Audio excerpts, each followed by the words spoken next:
Get your lying black ass out the car before I yank you out myself. Officer Travis Harlan's shout tore through the intersection as he yanked open Judge Elena Whitaker's door and seized her wrist. He shoved her chest first over the hood. The hot metal bit into her skin through the thin fabric while traffic slowed and phones lifted to record. Stop resisting, he bellowed for the crowd, though her palms were flat, fingers spread, body rigid and still. You people always think you're above the law, he sneered, pressing his weight into her back. His right hand slid behind his thigh for a brief moment. When it came back, a tiny plastic bag dangled between his fingers. He held it up like a trophy. Look what I found. Elena stared at the asphalt inches from her face, her heart pounding fiercely, yet her eyes remained steady and unyielding.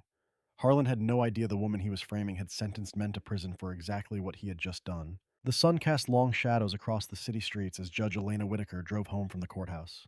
Her black sedan moved smoothly through traffic, her mind still processing the day's cases.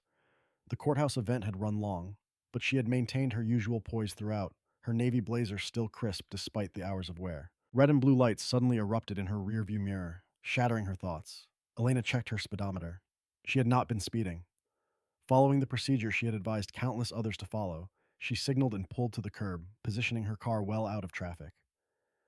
Through her mirror, she watched Officer Travis Harlan emerge from his patrol car. He took his time, adjusting his belt with deliberate movements, seeming to savor each step. His walk was pure theater, legs slightly bowed as if he had just dismounted a horse. Each boot hit the pavement with exaggerated authority. Elena kept her hands at 10 and 2 on the steering wheel, her breathing measured and controlled. She had spent decades in courtrooms, facing down far more intimidating figures than this patrol officer. Still, something in his approach set off warning bells. Harlan stopped short of her window, positioning himself so she would have to crane her neck uncomfortably to see him. License and registration, now. His voice carried a syrupy drawl that did not match his city uniform. Officer, I'm Judge Whitaker from the federal courthouse. I have my credentials right here. She moved slowly, telegraphing each motion as she reached for her purse. Did I ask for your life story? Harlan's tone sharpened. Hands where I can see them. Elena returned her hands to the wheel, noting how Harlan kept glancing toward his dashcam. His movements seemed rehearsed, each pause calculated for maximum effect. Traffic slowed around them, and she spotted a teenager on the sidewalk holding up a phone to record. My federal ID is in my purse, Officer Harlan. She kept her voice steady, professional. I'm happy to show it to you. He ignored the offer completely. You know why I stopped you? No, sir, I don't. Tail lights out. He gestured vaguely toward the rear of her car. Elena knew this was false. She had checked all her lights just the day before. I don't believe that's correct, officer. I regularly maintain my vehicle. Harlan's jaw tightened. Actually, your vehicle matches a description we received. The words came out with practiced precision, like lines read from a script. We've had reports of similar vehicles involved in suspicious activity in the area. More cars slowed as they passed, drivers rubbernecking at the sight of a black woman being questioned by police. Elena noticed how Harlan seemed to pitch his voice louder, playing to this growing audience. I can assure you there's been a mistake, Elena said, maintaining her composure despite the growing knot in her stomach. The stop felt wrong, staged somehow. Every few seconds, Harlan would glance at his dashcam as if waiting for some signal. Step out of the vehicle. His voice rose another notch, clearly meant to carry to the gathering spectators. When she did not immediately move, he barked louder. I said step out of the vehicle. Elena sat perfectly still, hands visible on the wheel, mind racing. In her years on the bench, she had heard countless testimonies about traffic stops gone wrong. She had seen the pattern, how quickly these situations could spiral, but she had never expected to find herself on this side of it, watching it unfold in slow motion. More phones appeared in the hands of passing pedestrians. The sun caught Harlan's badge as he shifted his stance, deliberately widening his footprint. His hand rested casually on his holster, a subtle threat that was not subtle at all. Ma'am, this is your final warning. Exit the vehicle now. Harlan's voice boomed across the street, drawing even more attention. His eyes gleamed with something that looked disturbingly like satisfaction. Through her window, Elena could see his nameplate clearly now, could see the slight tremor in his hands that betrayed excitement rather than tension. Officer Travis Harlan was putting on a show, and she was his unwilling co-star. The evening traffic slowed to a crawl as Elena stepped out of her car, keeping her movements deliberate and calm. Phones emerged from every direction. Drivers, passengers, pedestrians, all capturing what was unfolding. The setting sun cast long shadows across the street, turning the scene into a stark display of silhouettes against golden light. Hands behind your head, Harlan commanded, his voice echoing off nearby buildings. Move to the front of the vehicle. Elena complied, her heels clicking against the pavement as she walked forward.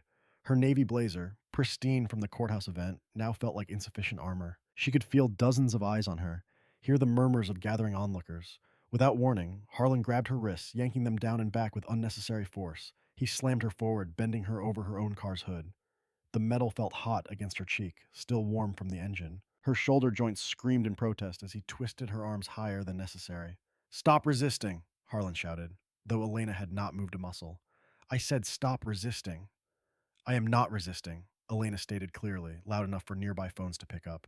"This is unnecessary force, Officer Harlan." He responded by twisting her wrists higher. "Spread your legs." The command carried a note of satisfaction, of power being exercised simply because it could be. Elena remained still as Harlan began his pat-down. His hands moved with degrading thoroughness, lingering too long in places they should not. Each touch felt like an intentional violation, designed to humiliate rather than search. A second patrol car pulled up, its lights adding to the circus atmosphere. Another officer stepped out but kept his distance, watching the scene unfold with practiced indifference. The crowd had grown larger, their phones capturing every moment. "Well, well, well," Harlan announced theatrically.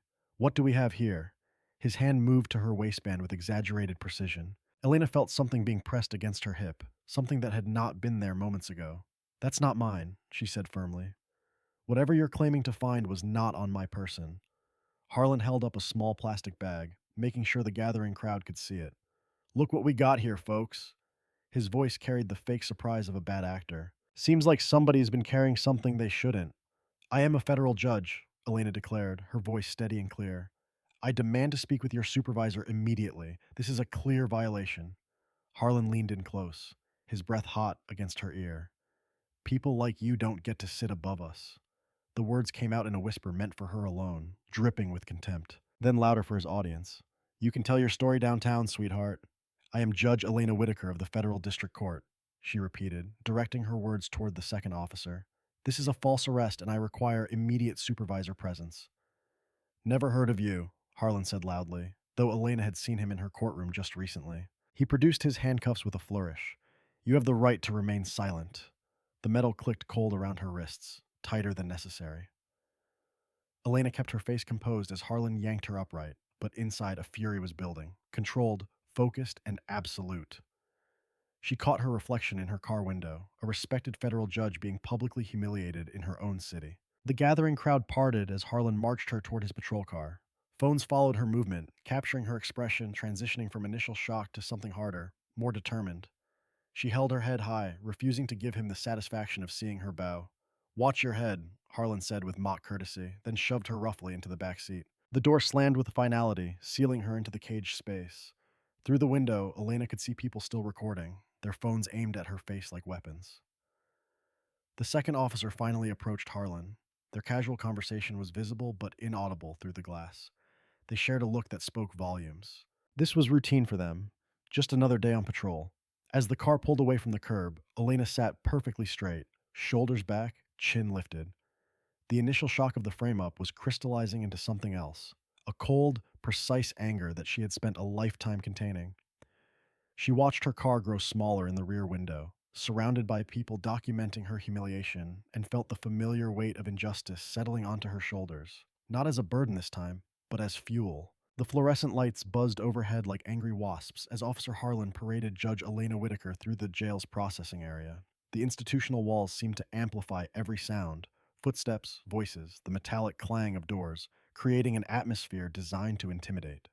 "Got a special one for you tonight," Harlan announced to the desk sergeant, his voice carrying unnecessary volume across the room. Several officers paused their work to watch, some poorly hiding their smirks. The desk sergeant, a heavy-set man with thinning gray hair, peered at Elena over reading glasses. "Let's hear the report, Officer Harlan." Harlan cleared his throat theatrically, pulling out his notepad. "Subject was observed driving erratically. Upon initial contact, subject displayed immediate signs of agitation and noncompliance with basic commands." "That's false," Elena stated firmly. "I require my attorney present before any further processing." The desk sergeant ignored her, nodding at Harlan to continue. "Subject became increasingly confrontational," Harlan read on, each word carefully chosen to paint a picture that bore no resemblance to reality. "Demonstrated hostile body language, and refused to follow simple instructions." During the subsequent legal search, a substance believed to be illegal narcotics was discovered on her person. I want my phone call, Elena said, her voice steady despite the rage building in her chest. I have the right to contact my counsel immediately. The desk sergeant leaned back in his chair, taking his time to shuffle some papers. We'll get to that. First, we need to process you properly. He emphasized the word properly with obvious satisfaction. Public defender will be available. I do not require a public defender, Elena replied. I have private counsel. This is a deliberate delay of my rights, and you know it. Through the processing area's windows, camera flashes were already visible. News vans had begun arriving, their satellite dishes reaching into the darkening sky like mechanical trees. Arms out, a female officer instructed, approaching with a pat-down wand. Spread your feet. Elena complied, keeping her face neutral as she endured another search. Her judicial robe felt miles away now, but she maintained the same dignity she carried on the bench. Behind the processing counter, a small TV mounted to the wall was already showing the cell phone footage from the street. The images looked surreal, her own face pressed against her car hood, Harlan's theatrical discovery, the growing crowd of onlookers. The news ticker beneath read, Federal Judge Arrested, Drugs Found. Face forward, the desk sergeant commanded, holding up a camera for her mugshot. No smiling. Elena stood straight, chin level, eyes steady. She would not give them tears. She would not show fear. The camera flashed. Turn left, now right. Each flash felt like another attempt to strip away her identity, to transform her from Judge Whitaker into just another number in their system. But Elena had spent her entire career facing down bigger threats than this. She kept her shoulders back, her expression composed. Hours crawled by in the holding area. Elena watched other arrestees come and go, noting how some officers smirked in her direction, whispering among themselves. Her request for a phone call was finally granted late, long after they knew most law offices would be closed. When they finally processed her release on conditions, the night had grown old. The desk sergeant made a show of reading her restrictions. No travel outside the jurisdiction, regular check-ins, any violation will result in immediate... I understand the conditions, Elena cut him off. I've issued them myself many times. Stepping out of the jail, Elena was immediately assaulted by camera flashes and shouted questions. Reporters pressed close, microphones thrust toward her face like accusing fingers. Judge Whitaker, how do you respond to the charges? Were the drugs found in your vehicle? Will you be stepping down from the bench? What message does this send to the community? Elena moved through them with measured steps, her voice clear and singular.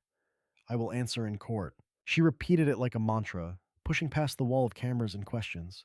The drive home felt surreal. Streets that she had traveled thousands of times now seemed alien and hostile. Her house came into view late at night, dark and silent, looking more like a stranger's home than her own. As she approached her front porch, something caught her eye. A bouquet lay on her welcome mat, but even in the dim porch light, she could tell these were not congratulatory flowers. The roses were dead, their petals black and withered, arranged with deliberate menace. No card, no signature needed. The message was clear enough. Elena stood looking down at the dead flowers, her hand frozen above her door lock. In the distance, a car engine started and faded away, leaving her alone with the silent warning at her feet. Elena sat in her home office, the desk lamp casting long shadows across stacks of legal volumes and case files. A cup of coffee grew cold beside her notepad, untouched since she had poured it on autopilot. The clock on her wall ticked, each sound echoing in the tense quiet. The front door burst open with a controlled fury that could only be attorney Sofia Delgado. Elena heard her friend's rapid footsteps, then watched her appear in the doorway, still wearing a wrinkled blazer from court earlier that day. Those bastards! Sophia spat, dropping her briefcase on a chair. Her dark eyes blazed with controlled rage. I came as soon as I got your message. Tell me everything, Elena. Every single detail. Elena straightened in her chair, switching into the precise mental state she used when crafting judicial opinions. It started when I saw the lights in my mirror. Smart. Keep going. Sophia pulled out a legal pad, her pen ready. Harlan approached slowly, deliberately slowly. He positioned himself just behind my window frame, hand on his weapon. The way he moved... Elena paused, remembering. It was theatrical, like he was performing for someone. What exactly did he say, word for word? License and registration, now. Aggressive tone from the start. When I tried to show him my federal ID, he refused to even look at it. Kept telling me to keep my hands visible, loud enough for people driving by to hear. Sophia's pen flew across the paper. The taillight excuse. He claimed it was out, then switched to saying my car matched a description. Those were his exact words. Matches a description. It felt rehearsed.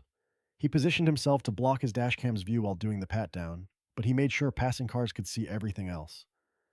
Elena's hands clenched slightly. He knew exactly what he was doing. Sophia pulled out her phone, typing rapidly. I'm requesting everything right now. Body cam footage, dash footage, dispatch logs, all radio communication, full chain of custody on the alleged evidence, and every second of jail intake video. She looked up sharply. The viral clip is everywhere. Let's watch it. Elena nodded, turning her laptop screen. The shaky cell phone video played, showing her pressed against her car hood while Harlan shouted, "Stop resisting," to an obviously compliant person. There, Sophia pointed. Classic move, creating a false narrative for the video. We'll tear that apart in court. She made another note. What was jail processing like? They delayed my phone call, refused to acknowledge my request for counsel. The desk sergeant treated it like entertainment. Elena picked up her pen, creating a precise timeline with names and exact quotes. Harlan's report used loaded language, agitated, non-compliant, hostile body language. Of course it did. Sophia pulled out her phone again, dialing quickly. After a moment, she spoke in a low voice. Marcus. Yeah, it's Delgado.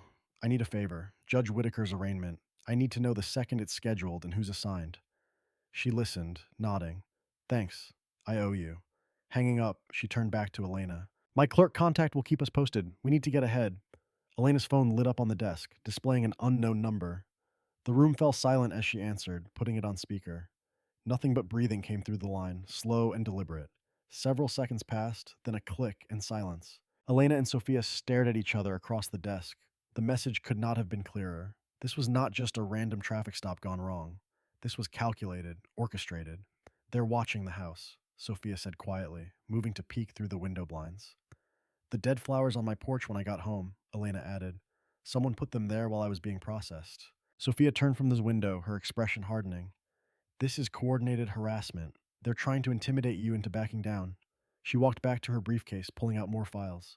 We document everything. Every call, every incident, every piece of evidence. Elena nodded, adding the phone call to her timeline with clinical precision. The arraignment would be fast-tracked, Sophia continued, spreading papers across the desk. They'll want to maximize the media impact. We need to be ready for every possible angle they might try. Harlan kept glancing at his dash during the stop, Elena remembered suddenly, like he was waiting for a signal. There might have been another vehicle nearby, coordinating. We'll subpoena traffic camera footage from the whole area. Sophia made another note. The second officer who arrived, he stayed back, just watching like he was there to witness, not assist. Morning light filtered through the Venetian blinds in Sophia's downtown office, casting striped shadows across scattered legal documents. Elena sat in a leather chair, her posture perfect despite exhaustion, while Sophia paced the room, phone pressed to her ear. What do you mean processing delay? Sophia demanded into the phone. The body cam footage should be available immediately. She listened, her jaw tightening. That's not department policy, and you know it. Hanging up, she turned to Elena. They're stonewalling. Claims of technical issues with the footage upload. The evidence log is being reviewed. Even basic incident reports are suddenly buried in red tape. Standard playbook, Elena observed, making another note in her timeline. Delay until memories fade and footage disappears. Sophia's office phone buzzed. Her assistant's voice came through. Ms. Delgado, U.S. Attorney Victor Kane's office is calling for Judge Whitaker. They're requesting an immediate private meeting. Elena and Sophia exchanged looks. Interesting timing, Sophia said after clicking off. He wants a respectful conversation in the federal building conference room. Of course he does. Elena stood, smoothing her blazer. Time to hear their first offer. You shouldn't go alone. If I bring counsel, they'll say I'm escalating. Let me hear him out. Elena gathered her purse.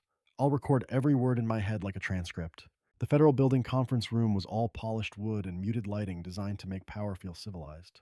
Victor Kane stood when Elena entered, his silver hair and tailored suit projecting authority and concern. Judge Whitaker. He gestured to a chair. Thank you for meeting privately. This situation is unfortunate. Is that what we're calling a false arrest, Mr. Kane? Elena sat, her voice steady. Please. He smiled paternally. Let's keep this constructive. I'm here to help find a dignified resolution. Resolution requires evidence. I'd like to see the body cam footage. Ah, about that. There seems to be some technical difficulty with the files. But that's exactly why I wanted to talk. This media circus, it's not good for anyone. The bench's reputation, the public trust, these things are delicate. So is due process. He leaned forward. Which is why I'm suggesting a quieter path, a dignified resignation, citing personal reasons. No charges filed, no more embarrassing headlines. Everyone moves on. Elena met his gaze. You want me to resign based on planted evidence and a false arrest? I want you to protect your dignity, Kane said smoothly. This doesn't have to become political. Some battles aren't worth the cost, especially when friends are offering a clean exit. Friends don't plant drugs on colleagues, Mr. Kane. That's a serious allegation, Your Honor. His tone chilled slightly. One that could damage a lot of careers if pursued recklessly. So could tampering with evidence and violating civil rights. Elena stood. I want the body cam footage, the dash footage, and the evidence log. Today. You're making this harder than necessary. Kane's mask of concern slipped for just a moment. Think about your future. I am, along with everyone else's who's been framed this way. She moved toward the door. File your motions, Mr. Kane. I'll see you in court. The drive home felt longer than usual. Elena checked her mirrors constantly, noting every vehicle that stayed behind her for more than a few blocks. As she turned onto her street at dusk, something looked wrong about her security gate. It stood slightly ajar, the keypad housing loose. She parked in the driveway, scanning the area before approaching the gate. The screws had been removed and replaced. Clean work, professional. Inside, her front door was still locked, but her living room told another story. Everything was slightly off. The couch cushions had been shifted. Books on the shelf were tilted at new angles. Pictures hung a fraction of an inch crooked. Nothing was missing, just moved enough to send a message. We can enter whenever we want. On her coffee table, centered perfectly, sat a color printout of her arrest. The image showed her pressed against the hood of her car, Harlan looming over her. Someone had circled her face in red marker, the ink still fresh enough to smell. Her phone buzzed with a text from Sophia. Emergency. They just filed a motion to remove you from all cases, citing pending criminal investigation and appearance of impropriety. Already set for hearing tomorrow. Elena stood in her violated living room, staring at the marked photo. The message was clear. This was not just about one traffic stop or one planted bag. This was about removing her completely, erasing her authority, her dignity, her power to effect change from the bench.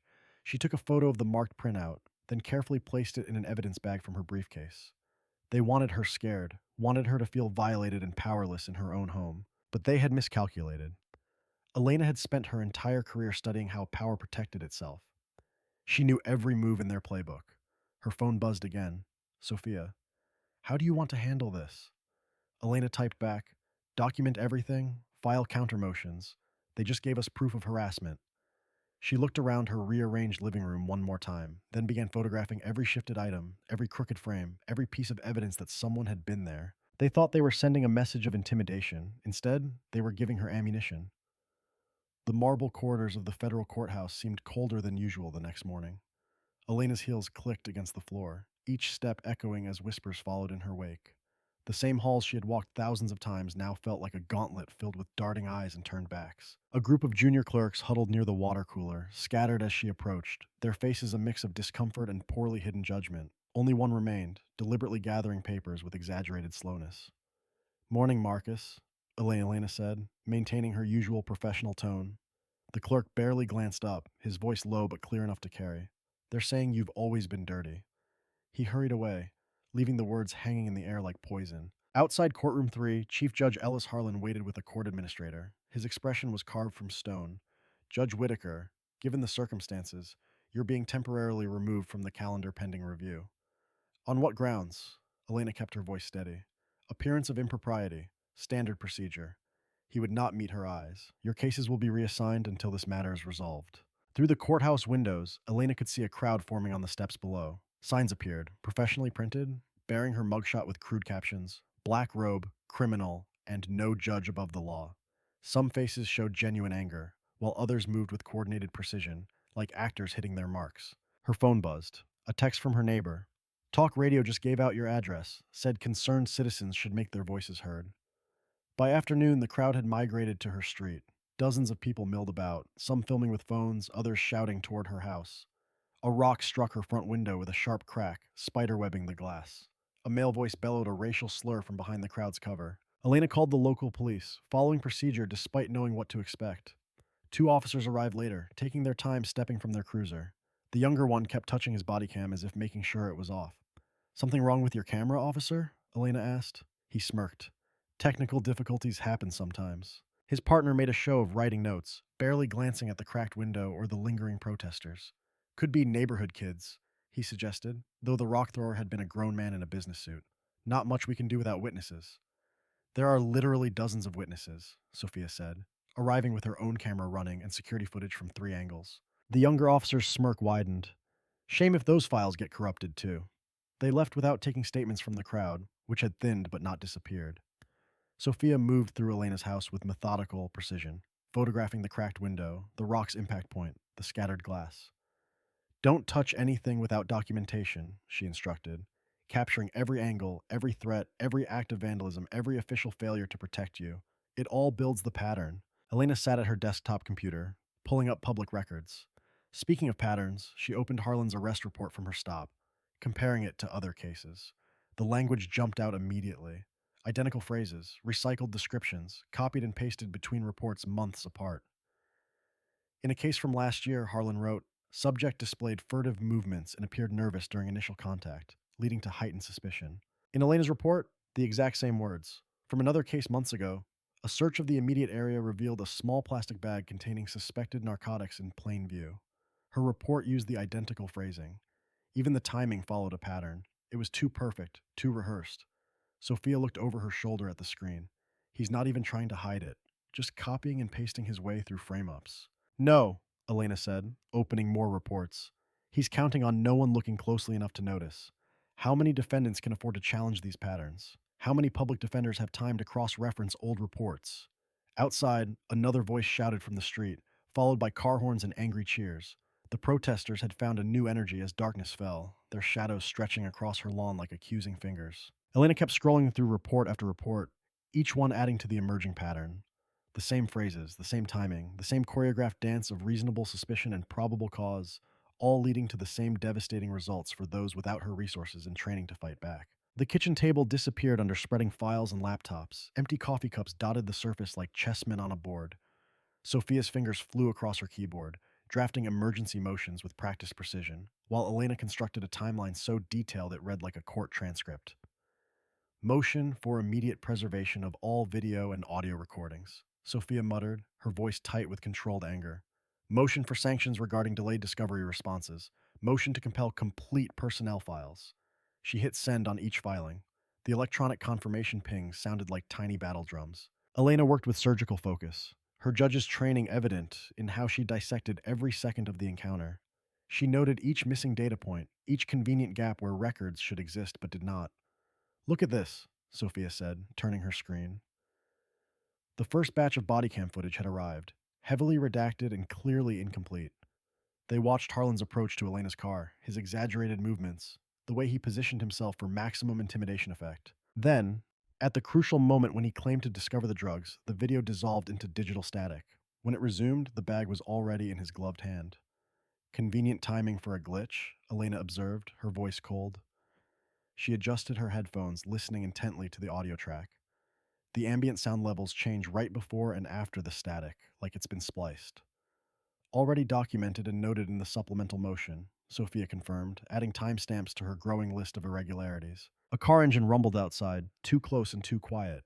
Elena moved to the window, careful to stay behind the curtain. A dark sedan idled across the street. Lights off, its outline barely visible in the shadows between street lamps. The doorbell rang once, sharp and decisive. Sophia tensed, but Elena checked her phone and nodded. It's Renee Sutton. The woman who entered moved with the quiet confidence of someone who had seen every trick in the book. In her late 60s, Renee Sutton carried herself like she could still chase down suspects if needed. Her gray hair was cut in a practical bob, and her eyes missed nothing as she surveyed the kitchen. Without a word, she moved to the window and studied the street.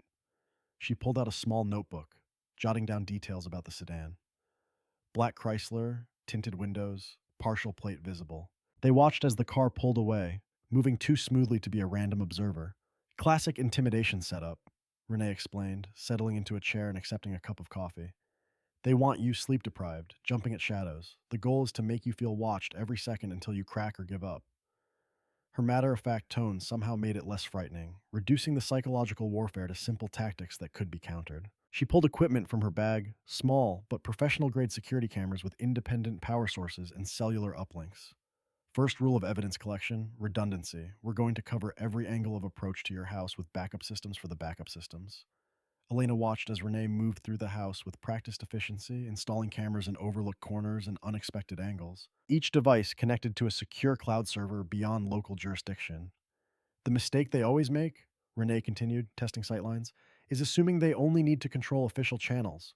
But when you've been doing this as long as I have, you learn to build cases that can survive even if half your evidence disappears. She mounted the final camera, its lens catching the street corner where the sedan had lurked.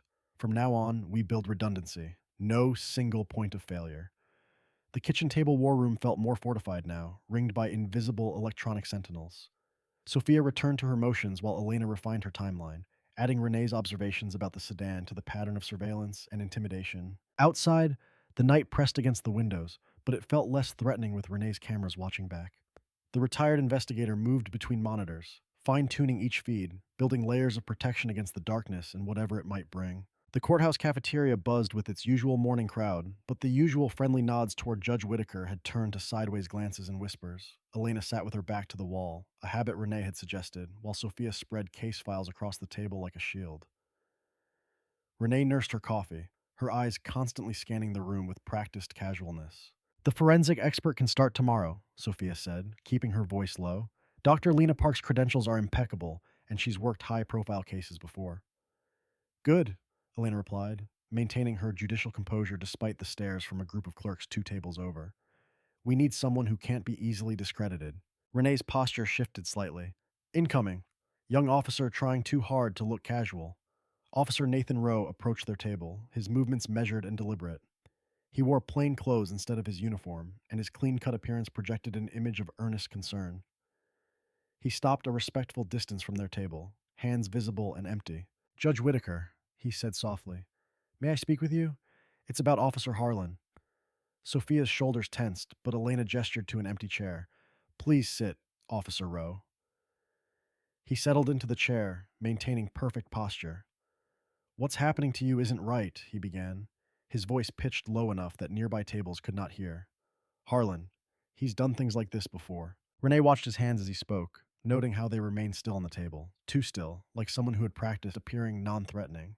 His eyes moved with similar precision, making just enough contact to seem sincere without staring. You have specific information, Sophia pressed, her tone sharp. There's been talk, Nathan replied, glancing around before continuing, about a special unit that handles certain evidence differently. Harlan's connected to it somehow. I've seen him meeting with higher-ups in parking lots off camera. Elena kept her face neutral, though her mind raced. Why come forward now? Because it's wrong, Nathan said, conviction coloring his voice. I became a cop to help people, not to watch good judges get destroyed by corrupt officers. Sophia's eyes narrowed. That's very noble. Do you have any proof of these meetings? Not yet, he admitted, but I might be able to get some. There's a coffee shop on 4th Street, the Daily Grind. I sometimes see Harlan there meeting people. If you want, I could let you know next time I spot something. Elena exchanged quick glances with both Sophia and Renee. The retired investigator's face remained carefully blank, but her eyes tracked every micro-expression crossing Nathan's features. We appreciate you coming forward, Elena said carefully, revealing nothing. It takes courage to speak up against fellow officers. Just doing what's right, Nathan replied, standing slowly.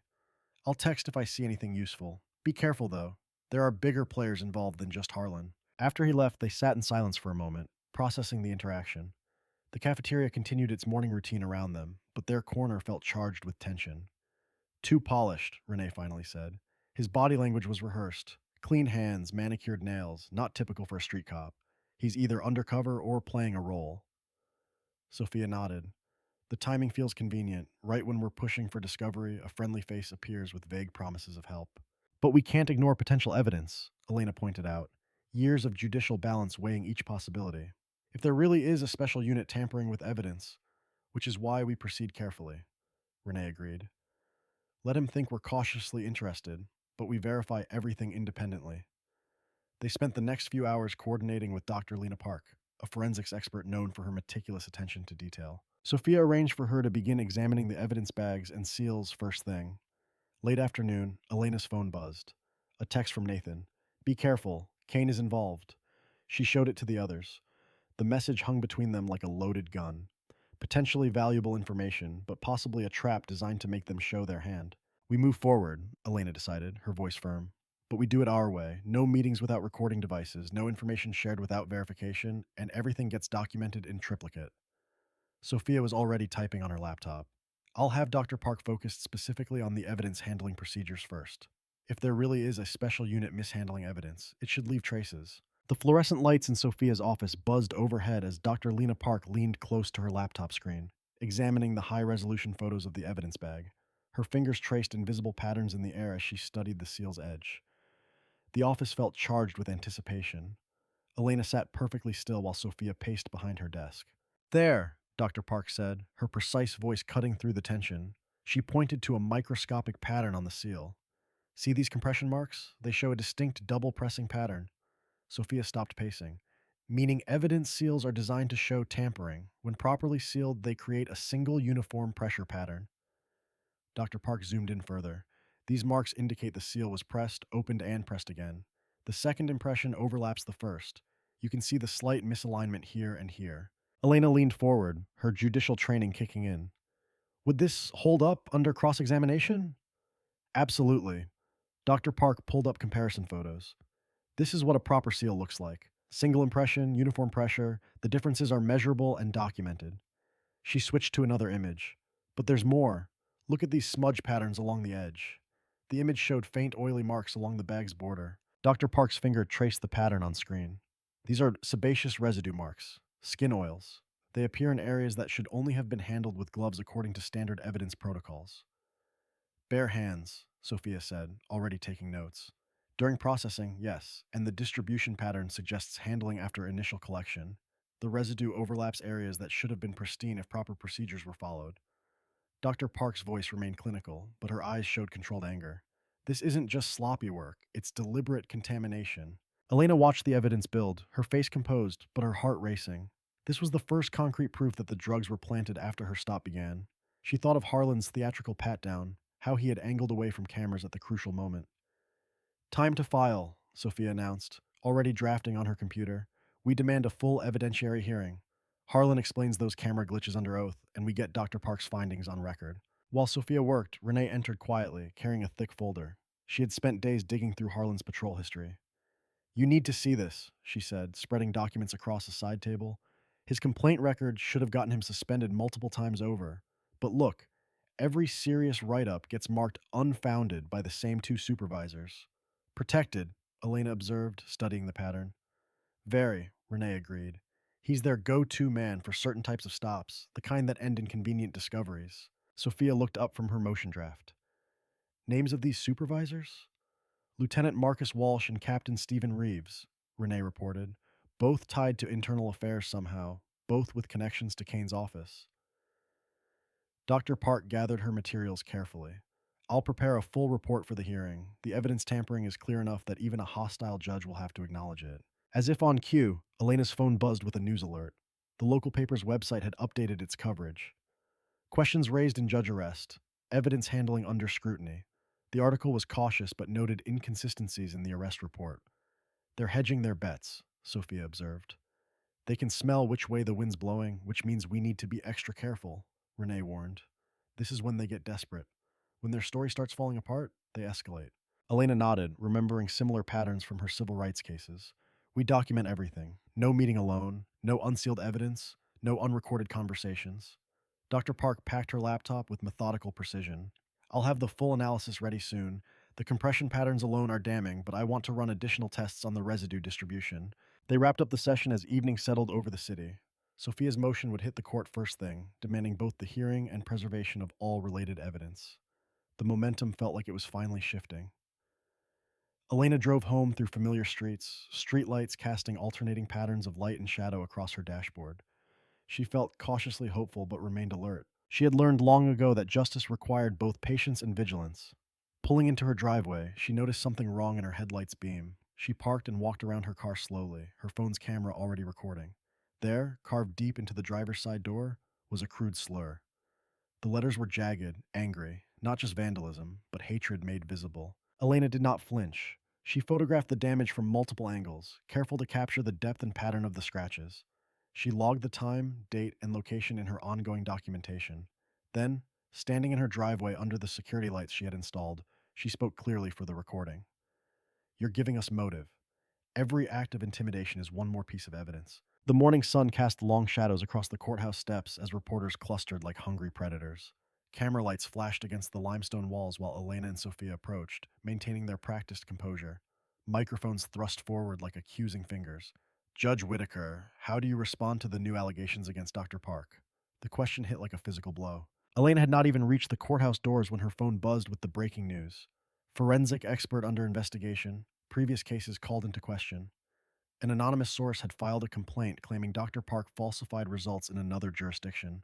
Sophia stepped forward, shielding Elena from the cameras. No comment at this time. We stand by our evidence and look forward to presenting it in court. Inside the courthouse lobby, Sophia's phone chimed with an urgent email. Her face tightened as she read. Ethics complaint, she said quietly. They're claiming I pressured potential witnesses. She showed Elena the notice. Vague allegations about inappropriate contact with officers, threatening severe professional consequences. They're trying to neutralize everyone who can help us, Elena observed, her voice steady despite the growing knot in her stomach. She checked her own phone, finding texts from her security company. The cameras at her house had supposedly malfunctioned overnight, the same night her gate lock was tampered with again. They were halfway to the courtroom when Nathan Rowe appeared, flanked by two senior officers.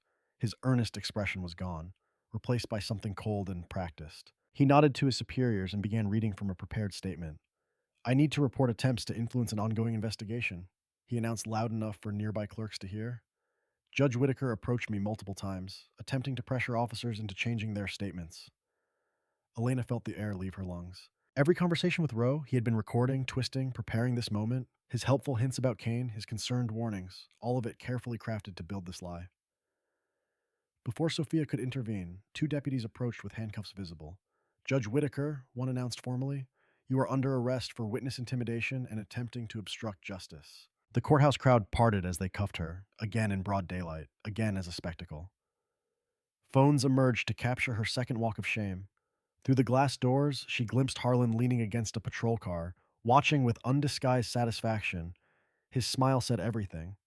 The machine protects itself. They processed her through booking for the second time, each step deliberately slow and public. The same desk sergeant from her first arrest made a show of reading her rights, dragging out each word. Other officers wandered past her holding cell, stealing glances like tourists at a zoo exhibit. Hours crawled by in the cold cell. No phone calls allowed this time. They cited special circumstances and ongoing investigation risks. Through the bars, Elena watched the shift change, noted which officers smirked and which looked away.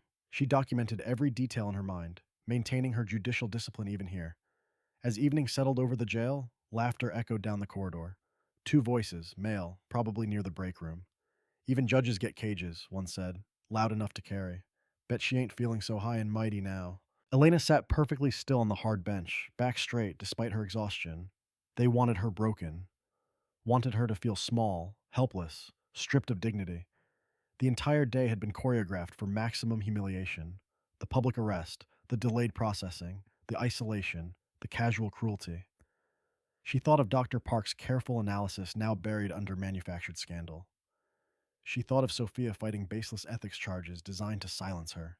She thought of Rose's betrayal, so carefully planned and executed. They were not just attacking her case, they were systematically destroying anyone who tried to help her. The holding cell's fluorescent light buzzed overhead, casting harsh shadows.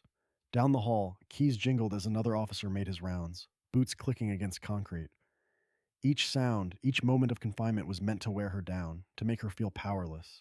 Elena closed her eyes, controlling her breathing just as she did on the bench during difficult testimony. She had seen this before from the other side, defendants worn down by the system until they broke, until they accepted whatever deal would make it stop. The machine was built to break spirits, to exhaust resistance, to make truth feel impossible. A guard walked past, deliberately rattling his baton against her cell bars. Comfortable, Your Honor? He asked, mockery dripping from the title. She met his gaze calmly, neither flinching nor responding. She had spent her career studying how power worked, how institutions protected themselves, how corruption flourished in shadows. They thought they were teaching her helplessness. Instead, they were showing her exactly how their machine operated, and every machine had its vulnerabilities. The holding cell's fluorescent lights buzzed overhead as Elena sat perfectly still, her back straight against the cold concrete wall. Her judicial robes felt like a distant memory now, but her composure remained unshaken. Each slow breath helped steady her racing thoughts, transforming anger into analytical focus. In the quiet hours of the night, keys rattled in the corridor. Sophia appeared with a uniformed officer, her face tight with controlled fury. "You're being released," she announced, her tone carefully neutral until the officer moved away. They dragged out the paperwork as long as they legally could. In the empty booking area, Sophia kept her voice low. "They filed the ethics complaint to try to remove me as your counsel. It's a standard intimidation tactic. They go after the lawyers when they can't break their targets." She handed Elena a thick manila envelope. "But they didn't expect Renee to spend all day building us a counter strategy." Outside, the night air felt sharp and clean after hours in the cell. Renee's car idled nearby, its headlights off. The retired investigator sat behind the wheel, alert despite the hour, scanning the parking lot with practiced attention to detail. "Get in," Renee said simply. "We need somewhere private to talk." They drove in silence until reaching an all-night diner on the outskirts of town. Renee chose a corner booth with clear sightlines to all exits. A tired waitress brought coffee. None of them would drink it. "We've been playing defense," Renee began, spreading photographs across the table. "That's exactly what they want. They control the timing, the narrative, the evidence chain. We need to flip their playbook." Elena studied the photos, surveillance shots of Harlan's recent traffic stops, his interactions with other officers, his pattern of targeting specific types of drivers. "He's methodical," she observed. "Repeats the same approaches, same phrases, same body language." "Exactly." Renee nodded. "Predators have patterns. They get comfortable with methods that work, and from what I've seen, Harlan can't resist the power rush of these stops, especially when he thinks he's untouchable." Sophia pulled out her laptop, showing a detailed timeline she had assembled. "Look at the consistencies in his reports. The same escalation triggers, the same probable cause language, even the same time gaps in his body cam footage. He's not creative," Elena said quietly, her judicial experience clicking into place. "He's repetitive because repetition is safe. Corruption follows predictable paths because deviation creates risk. They stick to what's worked before." Renee laid out more documents. "I still have contacts in federal oversight, not local. We can't trust anything Kane might influence, but external channels, Inspector General's office, specialized task force liaisons, people who investigate pattern misconduct and civil rights violations." "We need redundancy," Sophia added. "Multiple recording sources, secured evidence chains, independent observers. No single point of failure they can compromise." For the next hours, they meticulously documented every harassment incident. Elena recorded a detailed sworn statement, her judge's precision creating an airtight timeline. Every phone call, every home invasion, every intimidation attempt logged with exact times and supporting details. Sophia prepared a sealed filing outlining the full scope of the conspiracy, the media manipulation, the evidence tampering, the coordinated pressure campaign. Renee made calls to trusted federal contacts, carefully laying groundwork for external oversight beyond Kane's reach. "They expect us to stay defensive," Renee explained, "to keep responding to their attacks until we're too exhausted to fight. Instead, we're going to give them exactly what they want: another opportunity to plant evidence. Only this time, we control the stage." The first hints of dawn began to lighten the diner's windows. Elena stood, walking to the glass to watch the empty street.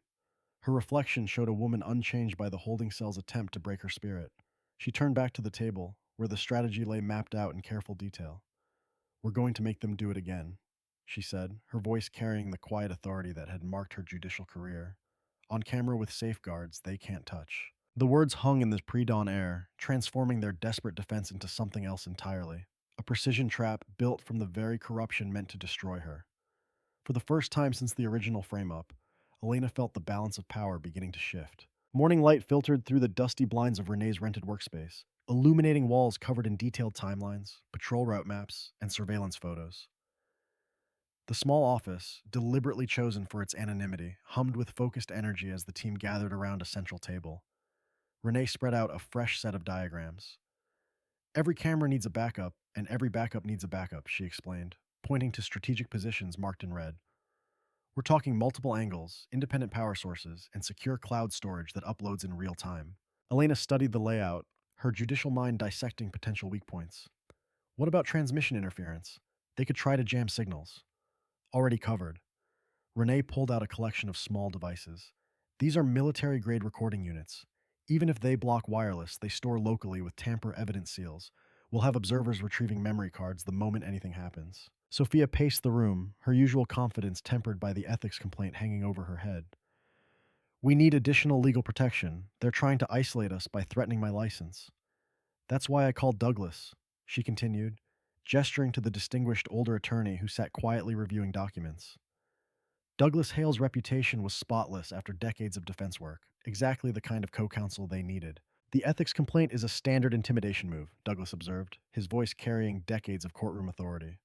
By bringing me in, we create a buffer. They can't claim witness tampering when every interaction is monitored by independent counsel. Renee moved to a street map marked with highlighted routes. We need to give Harlan an opportunity he can't resist. Predictable timing, unavoidable location, and just enough pretext to make him feel justified. A vehicle compliance check, Elena suggested, drawing on her knowledge of traffic court patterns. Something minor but documented enough to create a lawful stop scenario. Douglas nodded approvingly. I'll file the proper notifications, create a paper trail showing you're addressing it, make it look routine. Sophia opened her laptop, pulling up statistical data. Harlan's patrol patterns show he frequents these three corridors during specific time windows. If we time it right, he'll be the responding officer. But we control the evidence chain this time, Renee added, displaying a set of specialized security seals. These are high grade with unique identifiers that can't be duplicated. Anything they try to plant will show tampering. The team spent hours refining positions for the surveillance network. Each camera location was chosen for maximum coverage and minimum visibility. Backup power supplies were tested. Storage systems were encrypted and verified. Remember, Renee instructed as they reviewed the technical details, we're building layers. If they compromise one system, three more are running. If they block one angle, four others are recording. No single point of failure. Douglas drafted careful legal documentation to protect their strategy. Everything by the book, he emphasized. Every observer properly certified, every device legally registered, every procedure documented in triplicate. Elena absorbed it all with a judge's precision, understanding that success required perfect execution. They could not afford a single misstep that might invalidate their evidence. As afternoon light slanted through the windows, they moved to rehearsal. Elena stood in the marked position where the stop would likely occur, practicing the exact responses that would give Harlan no excuse for escalation. Keep your hands visible, Renee directed. Movement slow and deliberate. Give him nothing to misinterpret. Voice calm and steady, Douglas added. No matter what he says, maintain absolute composure. We need his aggression to be clearly unprovoked. They ran through the scenario multiple times, refining each detail. Sophia monitored sightlines while Renee tested camera angles. Douglas evaluated every interaction from a legal perspective, identifying potential challenges they would need to address. The sun was low when they finally paused. Elena stood by the evidence table, examining the security seals that would protect their truth from tampering. Her fingers traced the intricate patterns designed to reveal any interference. Sophia moved beside her, both women studying the tools that might finally expose the corruption that had tried to destroy them. Their eyes met with shared understanding. This was their chance to transform humiliation into justice. This time, Elena said quietly, her voice carrying the weight of every indignity she had endured, the truth won't blink. Early evening painted the city streets in amber and shadow as Elena guided her car along the carefully selected route. Her hands rested at 10 and 2 on the steering wheel, perfectly visible through the windshield. The weight of hidden cameras and watchful eyes pressed against her consciousness, but her face remained neutral, composed. Traffic moved sluggishly around her, creating the perfect stage. Through her earpiece, Renee's voice came steady and low. All systems active, observers in position. Blue lights exploded in her rearview mirror. Elena's heart maintained its measured rhythm as she activated her turn signal and pulled to the curb with textbook precision.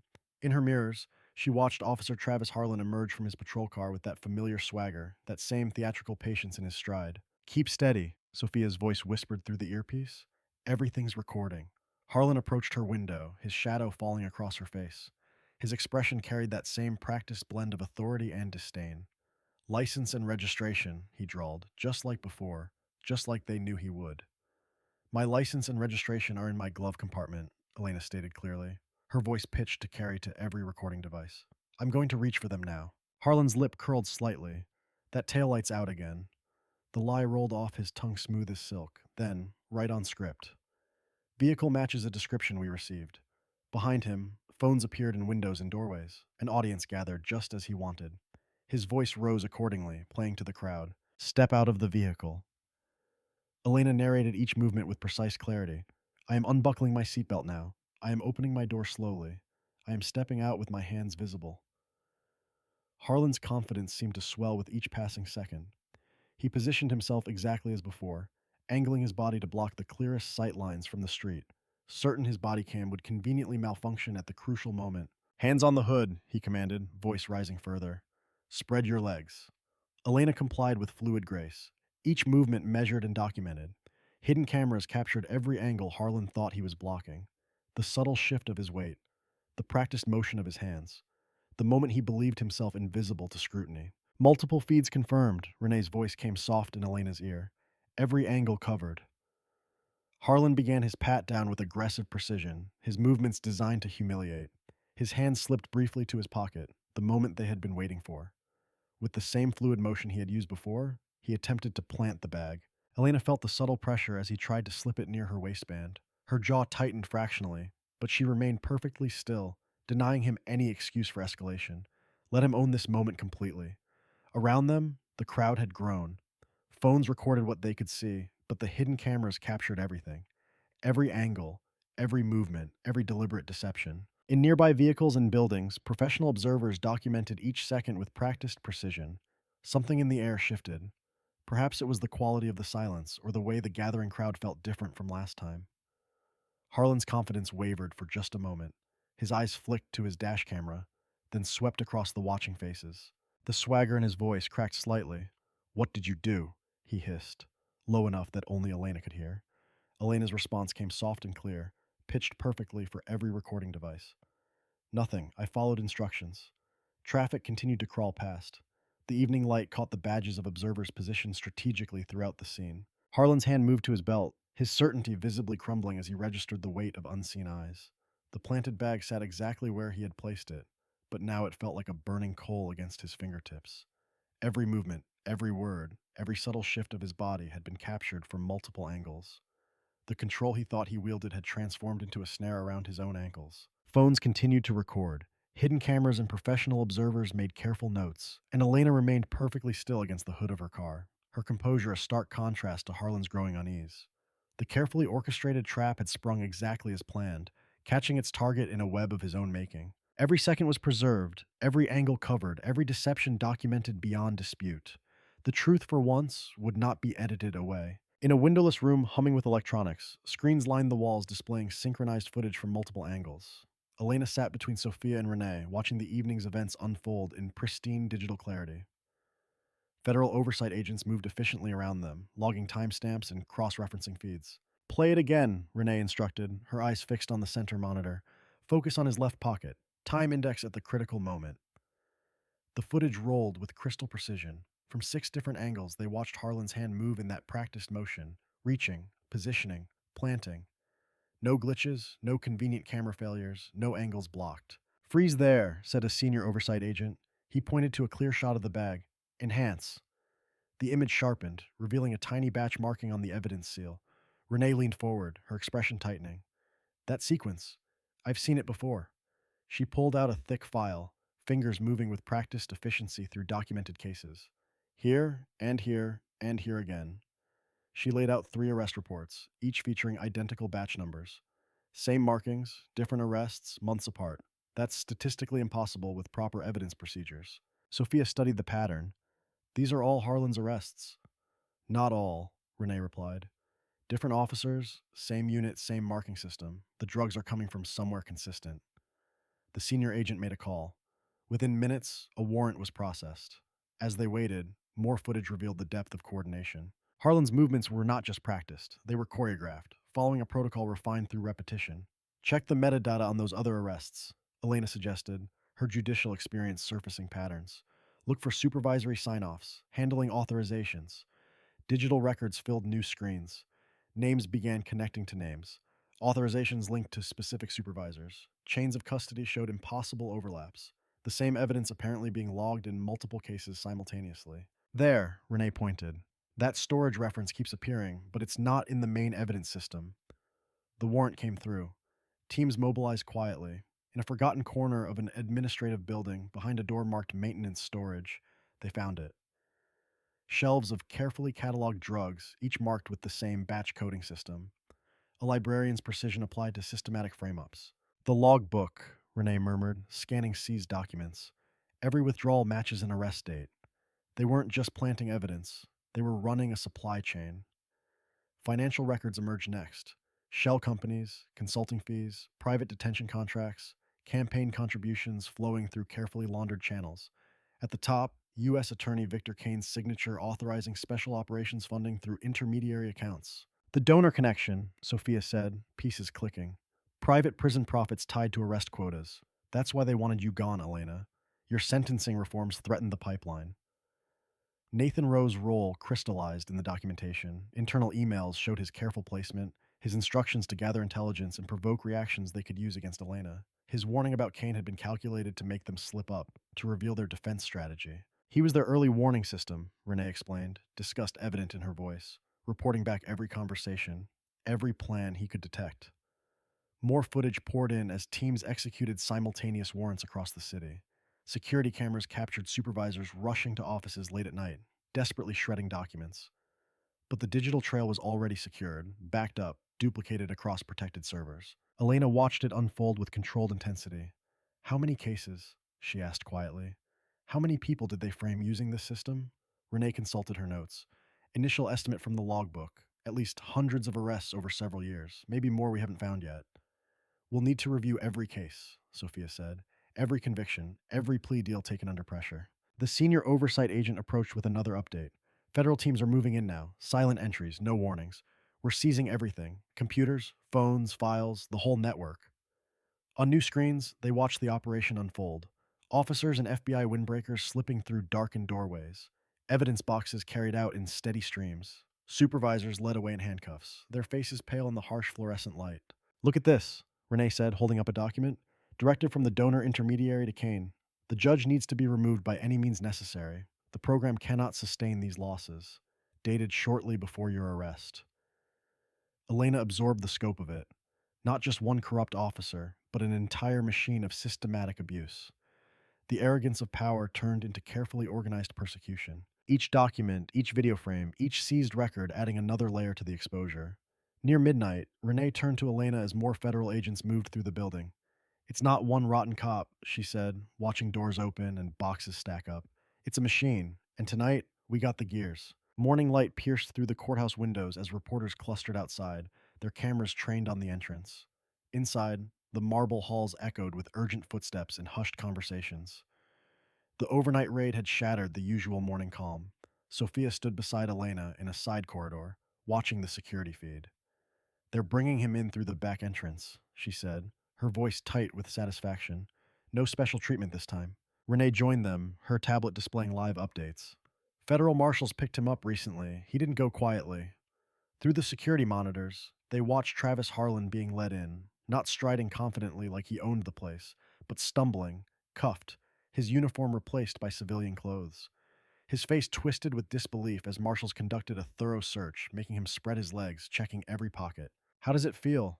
Sophia muttered, watching him endure the same humiliation he had inflicted on others. Douglas Hale appeared, his briefcase bulging with documents. The charging papers are filed. They're not holding anything back. In the main courtroom, every bench filled quickly. Court staff whispered behind hands, stealing glances at Elena as she took her seat in the gallery. She sat straight backed, hands folded, her expression revealing nothing. The proceedings began with mechanical efficiency. Harlan was brought in, his swagger deflated, eyes darting around the room like a trapped animal. When he spotted Elena, his face contorted with hatred. The federal prosecutor stood, reading charges into the record. Evidence tampering, multiple counts, conspiracy to violate civil rights under color of law, obstruction of justice, false statements to federal investigators. Each charge landed like a hammer blow. Decades possible. No qualified immunity for deliberate frame-ups. Harlan's composure cracked. You can't do this to me, he shouted, surging against the restraints. I'm the police. I'm one of you. Sit down, Mr. Harlan, the judge ordered sharply. The outburst continued. This is what we do. This is how it works. Ask Kane. Ask any of them. Marshals moved in to control him as his lawyer tried desperately to shut him up. But the damage was done. His words confirmed every conspiracy allegation in the indictment. News broke during this hearing that U.S. Attorney Victor Kane had submitted his resignation, effective immediately. Federal agents were seen entering his office with boxes and evidence bags. The donor intermediary's name appeared in court filings. Donovan Thorpe, CEO of private prison contractor Sterling Corrections. His company's stock plummeted as the connection became public. Renee passed Elena a note. They're executing search warrants at Sterling's offices now. The hearing continued with devastating precision. Evidence logs detailed years of systematic frame-ups. Body camera footage showed repeated glitches matching drug plants. Financial records traced payments through shell companies. When Elena's original case came up, the prosecutor did not mince words. The government moves to dismiss all charges with prejudice, acknowledging clear evidence of misconduct and constitutional violations. The judge granted the motion immediately. So ordered. Judge Whitaker, this court apologizes for the ordeal you've endured. Harlan slumped in his chair, the fight draining from him as reality set in. His lawyer whispered urgently about cooperation possibilities, but the damage was too severe. The conspiracy was too vast, the evidence too solid. As the hearing concluded, preparations began for Elena's formal reinstatement. Court staff cleared the main ceremonial courtroom, arranging flowers and straightening flags. The chief judge would personally welcome her back to the bench. Douglas reviewed the settlement documents, a substantial sum, most of which Elena had already designated for a new legal clinic focused on wrongful convictions. You're not keeping any of it? Sophia asked. The money needs to help others trapped in their machine, Elena replied. That's real justice. Late afternoon sun filled the ceremonial courtroom as Elena prepared to retake her rightful place. Reporters filled the gallery. Colleagues who had avoided her now smiled warmly, though she noted which ones had stood by her from the start. Through a side door, she glimpsed Harlan being led to holding, his eyes hollow, his shoulders slumped. The man who had towered over her on the hood of her car now shuffled in chains. Elena straightened her robes, touched her father's old watch for strength, and prepared to address the court. The chief judge's introduction faded into background noise as she focused on the words she needed to say, not for revenge, but for truth. Her gaze swept the crowded room, settling briefly on Harlan's defeated form. Her voice carried clearly. Authority isn't immunity. If you enjoyed the story, leave a like to support the channel and subscribe so that you do not miss out on the next one. On the screen, I have picked two special stories just for you. Have a wonderful day.